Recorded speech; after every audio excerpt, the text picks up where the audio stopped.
Michael, so good to be able to spend time with you again.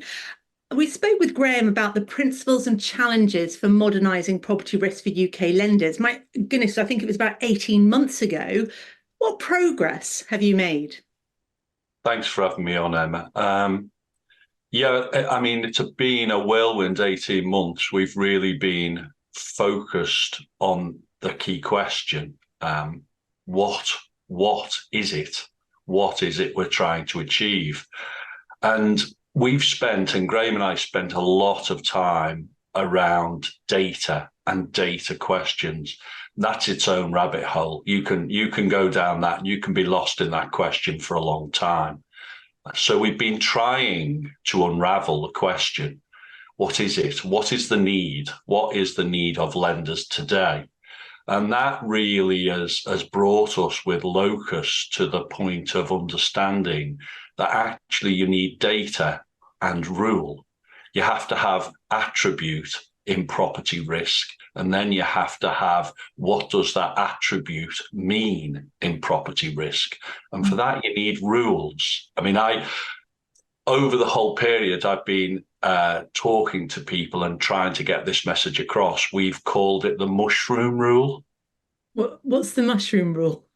Well, if we think of mushroom as an attribute, it's a thing, Mhm. uh, and it's a thing you may or may not have an interest in.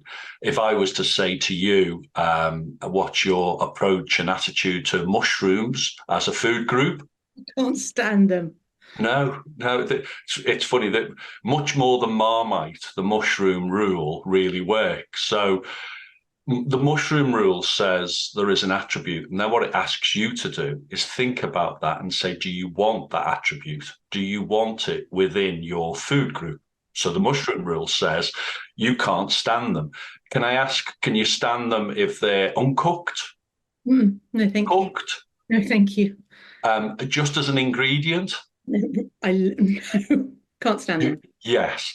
So therefore, that rule would say you simply have no appetite for that ingredient. You have no appetite for that particular attribute. That was the key moment for us with Locus, because that made us look at data in an entirely different way. We can't make you like mushrooms. We can't make you buy mushrooms. It's not within your appetite. So the moment we started to look at not the data, but the appetite, the lender appetite to a particular attribute, we were making progress. So, if that's going to be, and I think brilliant, as in I can understand that from a mushroom rule, but how do we formalize that theory, that rule into a locus reality?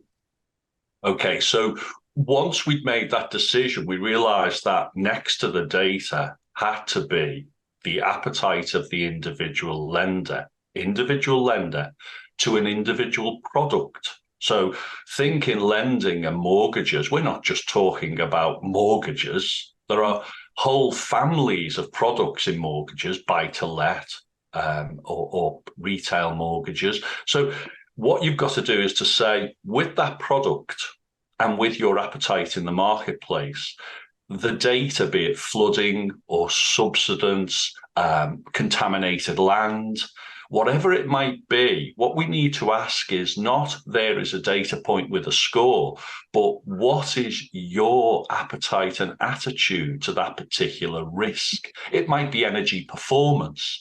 It might be condition. You may be particularly attracted to properties that have a low or a high energy score. But the moment you start to talk about appetite and attributes, you're beginning to break down what the lender really wants, not what the data provider really wants. It sounds really exciting. And I think other exciting news as well is about the One Savings Bank service contract. So tell me a bit more about what's next there. Yeah, well, we were really, really fortunate that 18 months, more or less 18 months ago, the time you were talking to Graham, we were invited to go and speak with One Savings Bank. And it's really exciting. They've come at this in an entirely fresh way. And I think you have those moments in your professional life where everything comes together. They really wanted to listen and understand what we meant about data and data rule and how that could drive an efficient process for them.